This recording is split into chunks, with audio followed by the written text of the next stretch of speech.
The manager selection process actually starts, in some cases, several years before we ultimately commit to a manager. So we get to know these managers over time. Whenever we're in a certain city where we know there's a manager, we'll visit them, we'll follow the track record, we'll follow their progress, and over time we'll get to know them because we're actually investing in blind pools in many cases on primary commitments. And so we really have to believe in the people.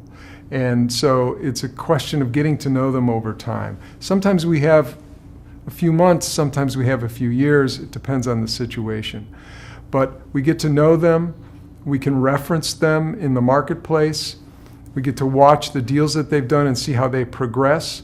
But once we start to engage in the due diligence process because they're raising a particular fund, then we get a lot of information about the track record. And we take that information back and essentially dissect it and do a lot of analysis around attribution, which individuals did these deals, what was the value that was created in the company. It's one thing to say that they bought a business and then they tripled their investment when they sold the business. But you want to understand why that is. Was it a function of the value that they added operationally, improving revenues, increasing the operating earnings, or that maybe they made an important strategic acquisition, or was it simply just the multiples in that market got hot and they got lucky? And so we need to do the analysis to understand for each company in their track record, how was value created? And then once we have that, then we'll go back in and do, a day of due diligence where we spend time with the manager trying to understand exactly how they did create value and whether their strategy in the context of the private equity market today makes sense. And so we'll spend time understanding their strategy.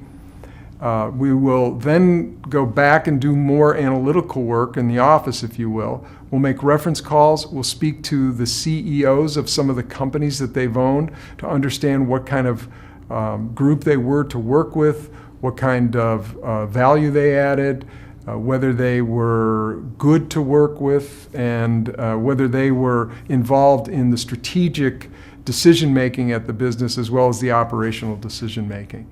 So once we've done all of that, then we'll pull it together and we discuss it internally.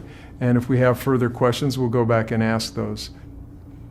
Primary investments in the context of private equity means investing in a new fund that's formed by an existing manager. And that is a blind pool of capital. So in most cases, you don't know which investments are going in, although you certainly understand the nature of what they intend to put in, the size of the businesses, the sectors that they're likely to invest in, the nature of the purchase that they make. Are they typically minority or are they majority? So you have a very good feel, and during your due diligence, you understand what that portfolio should look like. But at the end of the day, it's a blind pool. So you can't do underlying company analysis on the companies they haven't bought yet. Co-investing, and we have a significant co-investment business within our firm, means investing alongside those same managers in individual companies. So they'll go out to buy a business. Let's just say that the equity check is $100 million. They want to put 75 in. They need another 25. They'll go to us or other LPs in order to actually find the additional equity capital that can be from a friendly source, if you will, from their existing limited partners, as opposed to partnering with another private equity firm.